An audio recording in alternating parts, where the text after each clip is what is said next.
Nice eye patch. I don't know if anyone can see it, but I swear she gave me the eye patch. We're Madame Xing together.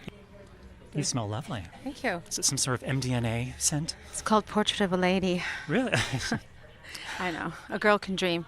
Let's talk about tonight. Mm-hmm. You just finished performing Medellín. Yes. With Maluma. Yes. Maluma baby. Crazy, fantastic, high-tech performance. Thank you. When did you start planning and prepping for this? Many months ago. Like a year ago. No, it wasn't a year ago, but it was a long time ago because the technology had to be explained to me and I couldn't figure it out. I kept saying, no, wait a minute, let's get this straight. And there were options. Mm-hmm. So, there's augmented reality, there's virtual reality, there's combinations of the two, but they take a lot of time and preparation and filming and so much. How long were you in rehearsals specifically for this to get all the dance moves down? And well, rehearsals for the personas on the green screen, a couple of weeks, and then rehearsals for the actual performance by myself without Maluma, a couple of weeks, and then with Maluma, about a week. Yeah. Okay. And Medellín is the first sort of taste of new music from the Madame X album. That is correct. I feel like there's more tastes coming before the main course. Am I correct in thinking that? There are. We're going to give you a little smorgasbord of a series of appetizers. Delights, some appetizers from around the world, yes. Amazing. Mm-hmm. There's a Swae Lee track. Yes. Crave. Crave, yeah. Why did you want to work with Swae Lee? Because I think he's really talented. Of course. He is. I think he's a very good writer. I think he's a great singer. And he's so cute. Cute's important. Cute's important, yeah. He has good energy. What was special about the track, and how did the track come to you? Was it a collaboration between the two of you I writing wrote the song with Starrah. Okay. And it was something that I'd written when I first started putting the record together, and then I kind of put it on the back burner when I started working with all the musicians I was working with in Lisbon. And then I went back to wait, let me revisit all the first songs I wrote, and then I listened to Crave. And I thought I need to sing with a man on this song because it's a song about desire and longing, desire and longing. I like the tone of his voice, so I asked him to be on it with me. So it started off sort of as a solo song, and then you thought, I need a male voice on here, a counterpart. Yeah.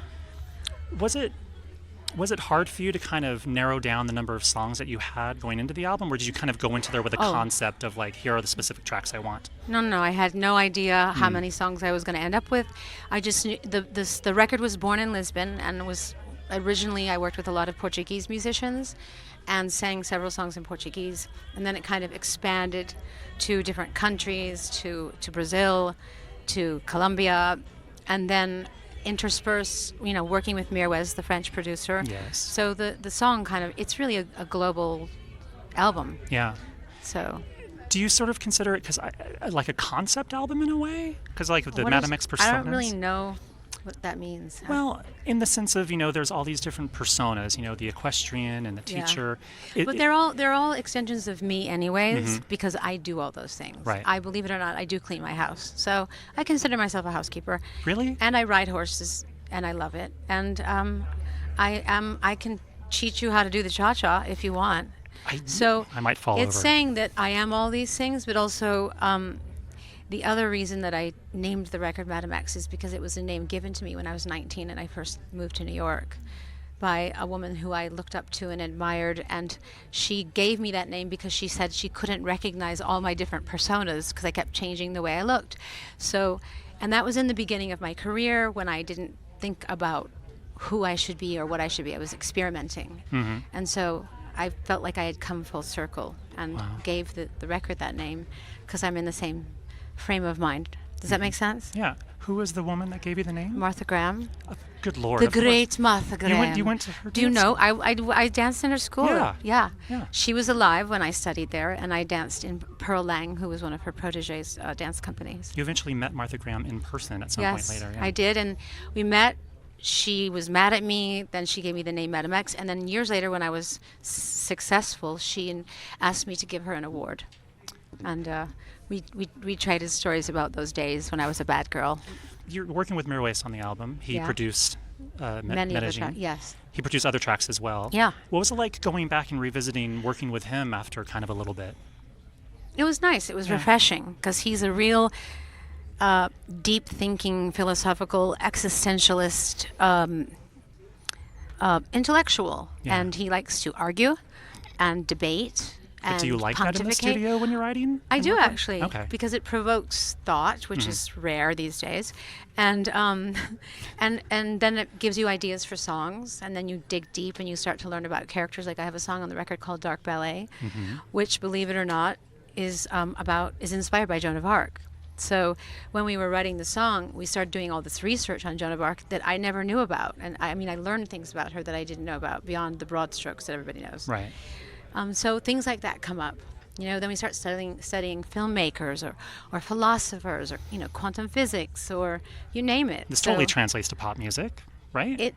it does, It does. eventually. Eventually. Yes. So somewhere in that pop music is deep metaphysical thinking. I'm assuming there's going to be a tour, maybe at some point.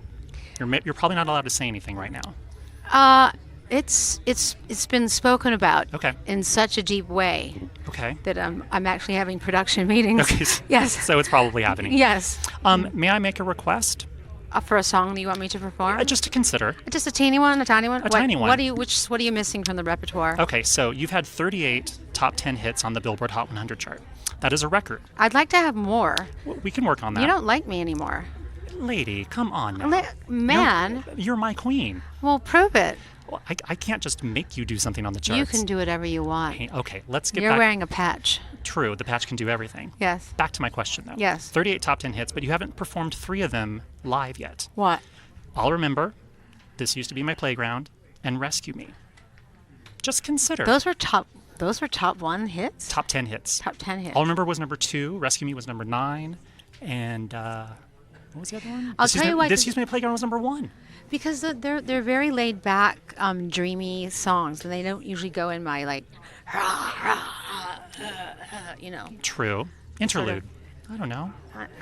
Rescue Me's kind of punchy. Rescue Me is kind of dope. All right. I'll consider that one. Thank you, Madonna. Okay, your love has given me hope. Okay, to quote the song. The song, to quote yourself? Yes. Yes. Well, Madonna, this has been lovely. Mm-hmm. And I wish you nothing but the best with the new album. And I look forward to seeing you on whatever that tour is that may or may not be announced soon. Whatever dressing room I might be performing in. Sure. Yes. Dressing You'll room? come anywhere, right? Of course I will. Small cabaret, Of course. stadium. At Starbucks down the street, I'm there. Okay. See you there. Thank you, Okay. Madonna. Thank you.